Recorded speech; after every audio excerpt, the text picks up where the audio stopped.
Bilisummaan jalqabaa hirkattummaa dubartiirraa bilisa of baasuudha jedha. Oh. Dhiirri. Isa jaarsummaadhaan dhaqanii mucaa keessan naa kennaa jedhanii kadhatan mormituusin. Nan dide. Naa kenna ani qodaadha kan kennamu.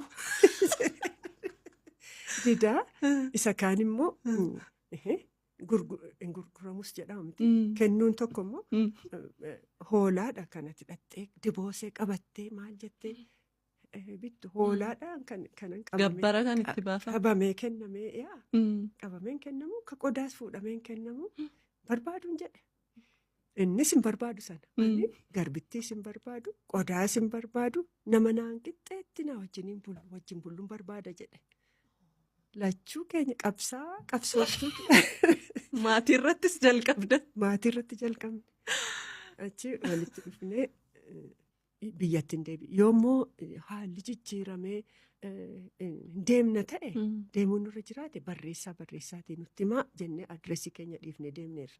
Ijoolleen barreessanis nutti himne hammi danda'an hinuma seenanii an Dambidoolloodhumatti nafe. Yeroo Dambidolloo dhaqu sana mishiniidhaan hin dhaqe. Kaayyoodhaan hin dhaqe. Garbichaa wajjin wal jaallanneerra.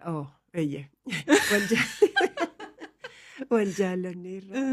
Dhaqee biyya taa'eeti gaafa maaninni warra keenya yaada keenyatti akka isaan waliin galan gochuun dhaqee nan taa'e harmeen koo qeerrantii see dhalaa Liidiyaan immoo obboleettiin koo immoo yeroo duraan heerumte dikkisii guddaa godhanii nama kuma meeqa waamanii warri hafee komataniiru. Akka uuman keessaa nu hambifte yeroo Liidiyaayyuu akkasuma komatanii godhuudha. Amma kiisuun qaba. Anaan kiisuudhaaf barbaade akkasana barbaada turani. Yooddee an dhaqee abbaan koo dhimma hin qaban. Isin barbaannan gammachuu keenya jedhani. Harmeen koo lakkii maaloo jedhani. Ollaa keessan ollaa buna qofa waamaati. Egaa barbaadan sirmoonni barbaadan miti. Sirna barbaadan sirni suni ollaa bunaan darbin. Ollaa bunaa isa kana waama naanna isa jiru. Isa fagoo waaminaa sayyuu. Buna danfisaati daabboo tolchaati. Eebbisaa nan deema. Isa guddaa diggisiisin jettan sana isa warra kaan kiisuudhaaf gootan sana hundumaa naa dhiisaan jedheen.